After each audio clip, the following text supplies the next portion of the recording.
Adapun ular ialah yang paling cerdik dari segala binatang di darat yang dijadikan oleh Tuhan Allah.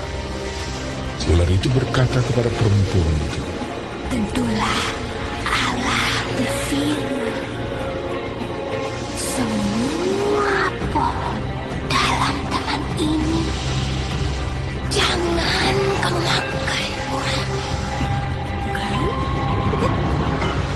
lalu sahut perempuan itu kepada ular itu, Buah pohon-pohonan dalam taman ini boleh kami makan. Tetapi tentang buah pohon yang ada di tengah-tengah taman, Allah berfirman, jangan kamu makan ataupun raba buah itu. Nanti kamu mati. Tetapi ular itu berkata kepada perempuan itu, Sekali-kali kamu tidak akan mati. Tetapi Allah mengetahui bahwa pada waktu kamu memakannya, matamu akan terbuka. Dan kamu akan menjadi seperti Allah. Tahu mana yang baik dan yang jahat.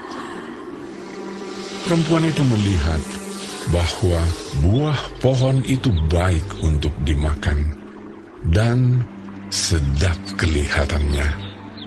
Lagi pula, pohon itu menarik hati karena memberi pengertian. Lalu ia mengambil dari buahnya dan dimakannya dan diberikannya juga kepada suaminya yang bersama-sama dengan dia. Dan suaminya pun memakannya. Maka terbukalah mata mereka berdua dan mereka tahu bahwa mereka telanjang. Lalu mereka menyemat daun pohon ara dan membuat cawat. Ketika mereka mendengar bunyi langkah Tuhan Allah yang berjalan-jalan dalam taman itu pada waktu hari sejuk, bersembunyilah manusia dan istrinya itu terhadap Tuhan Allah di antara pohon-pohonan dalam taman. Tetapi Tuhan Allah memanggil manusia itu dan berfirman kepadanya, Di manakah engkau? Ia menjawab, Ketika aku mendengar bahwa engkau ada dalam taman ini, aku menjadi takut karena aku telanjang. Sebab itu, aku bersembunyi. firman-Nya, Siapakah yang memberitahukan kepadamu bahwa engkau telanjang? Apakah engkau makan dari buah pohon yang kularang engkau makan itu? manusia itu menjawab, Perempuan yang kau tempatkan di sisiku, dialah yang memberi dari buah pohon itu kepadaku. Maka aku makan. Kemudian berfirmanlah Tuhan Allah kepada perempuan itu. Apakah yang telah kau perbuat ini? Jawab perempuan itu, Ular itu yang memperdayakan aku.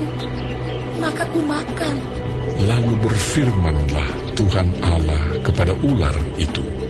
Karena engkau berbuat demikian, terkutuklah engkau di antara segala ternak dan di antara segala binatang hutan. Dengan perutmu lah engkau akan menjalar, dan debu tanahlah akan kau makan seumur hidupmu. Aku akan mengadakan permusuhan antara engkau dan perempuan ini, antara keturunanmu dan keturunannya. Keturunannya akan meremukkan kepalamu, dan engkau akan meremukkan tumitnya. Firman-Nya kepada perempuan itu, Susah payahmu waktu mengandung akan kubuat sangat banyak. Dengan kesakitan engkau akan melahirkan anakmu. Namun engkau akan berahi kepada suamimu, dan ia akan berkuasa atasmu. lalu firman-Nya kepada manusia itu, karena engkau mendengarkan perkataan istrimu dan memakan dari buah pohon yang telah kuperintahkan kepadamu. Jangan makan daripadanya, maka terkutuklah tanah karena engkau. Dengan bersusah payah, engkau akan mencari rezekimu dari tanah seumur hidupmu. Semak duri dan rumput duri yang akan dihasilkannya bagimu, dan tumbuh-tumbuhan di padang akan menjadi makananmu. Dengan berpeluh, engkau akan mencari makananmu, sampai engkau kembali lagi menjadi tanah, karena dari situlah engkau diambil. Sebab engkau debu, dan engkau akan kembali menjadi debu. Manusia itu memberi nama Hawa kepada istrinya, sebab dialah yang menjadi ibu semua yang hidup. Dan Tuhan Allah membuat pakaian dari kulit binatang untuk manusia dan untuk istrinya itu, lalu mengenakannya kepada mereka. Berfirmanlah Tuhan Allah, Sesungguhnya manusia itu telah menjadi seperti salah satu dari kita, tahu tentang yang baik dan yang jahat. Maka sekarang jangan sampai ia mengulurkan tangannya dan mengambil pula dari buah pohon kehidupan itu dan memakannya, sehingga ia hidup untuk selama-lamanya. Lalu Tuhan Allah mengusir dia dari Taman Eden, supaya ia mengusahakan tanah dari mana ia diambil. Ia menghalau manusia itu, dan di sebelah timur Taman Eden ditempatkannya beberapa kerub dengan pedang yang bernyala-nyala dan menyambar-nyambar untuk menjaga jalan ke pohon kehidupan.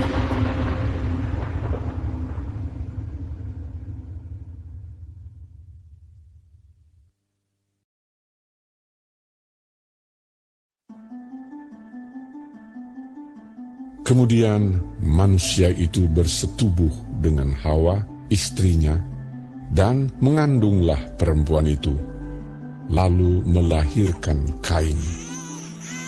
Maka kata perempuan itu, Aku telah mendapat seorang anak laki-laki dengan pertolongan Tuhan. selanjutnya dilahirkannyalah Habel, adik Kain. Dan Habel menjadi gembala kambing domba, Kain menjadi petani. Setelah beberapa waktu lamanya, maka Kain mempersembahkan sebagian dari hasil tanah itu kepada Tuhan sebagai korban persembahan. Habel juga mempersembahkan korban persembahan dari anak sulung kambing dombanya, yakni lemak-lemaknya. Maka Tuhan mengindahkan Habel dan korban persembahannya itu. Tetapi Kain dan korban persembahannya tidak diindahkannya. Lalu hati Kain menjadi sangat panas dan mukanya muram. Firman Tuhan kepada Kain, Mengapa hatimu panas dan mukamu muram? Apakah mukamu tidak akan berseri jika engkau berbuat baik? Tetapi jika engkau tidak berbuat baik, dosa sudah mengintip di depan pintu. Ia sangat menggoda engkau, tetapi engkau harus berkuasa atasnya. kata Kain kepada Habel adiknya. Marilah kita pergi ke padang. Ketika mereka ada di padang, tiba-tiba Kain memukul Habel, adiknya itu, lalu membunuh dia. Firman Tuhan kepada Kain, Di mana Habel, adikmu itu? jawabnya. Aku tidak tahu. Apakah aku penjaga adikku? Firman-Nya, Apakah yang telah kau perbuat ini? darah adikmu itu berteriak kepadaku dari tanah, maka sekarang terkutuklah engkau. Terbuang jauh dari tanah yang mengangakkan mulutnya untuk menerima darah adikmu itu dari tanganmu. Apabila engkau mengusahakan tanah itu, maka tanah itu tidak akan memberikan hasil sepenuhnya lagi kepadamu. Engkau menjadi seorang pelarian dan pengembara di bumi. Kata Kain kepada Tuhan, Hukumanku itu lebih besar daripada yang dapat kutangguh. Engkau menghalau aku sekarang dari tanah ini, dan aku akan tersembunyi dari hadapanmu. Seorang pelarian dan pengembara di bumi. Maka barang siapa yang akan bertemu dengan aku,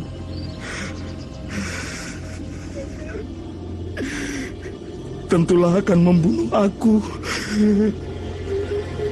firman Tuhan kepadanya, Sekali-kali tidak. Barang siapa yang membunuh Kain akan dibalaskan kepadanya 7 kali lipat. Kemudian Tuhan menaruh tanda pada Kain, supaya ia jangan dibunuh oleh barang siapapun yang bertemu dengan dia. Lalu Kain pergi dari hadapan Tuhan, dan ia menetap di tanah Nod di sebelah timur Eden. Kain bersetubuh dengan istrinya dan mengandunglah perempuan itu, lalu melahirkan Henokh.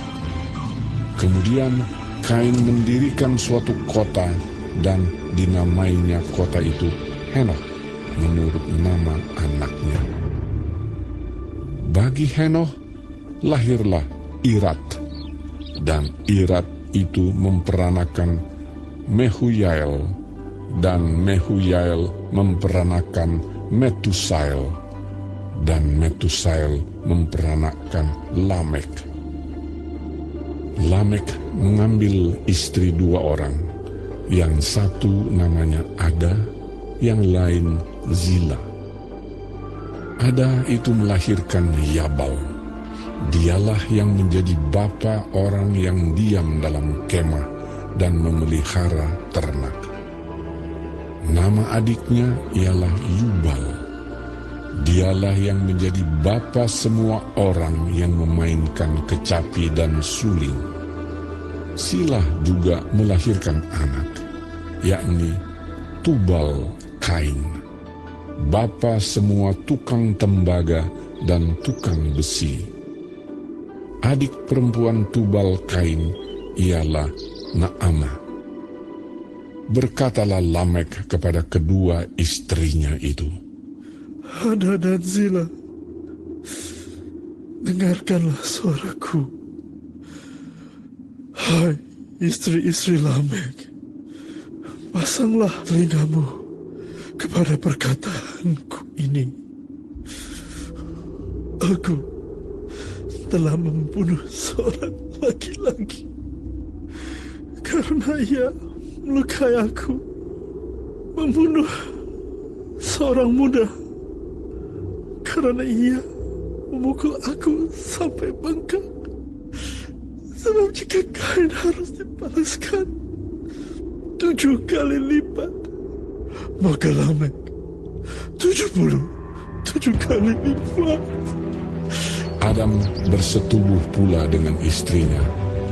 Lalu perempuan itu melahirkan seorang anak laki-laki dan menamainya Set. Sebab katanya, Allah telah mengaruniakan kepadaku anak yang lain sebagai ganti Habel, sebab Kain telah membunuhnya. lahirlah seorang anak laki-laki bagi Set juga, dan anak itu dinamainya Enos. Waktu itulah orang mulai memanggil nama Tuhan.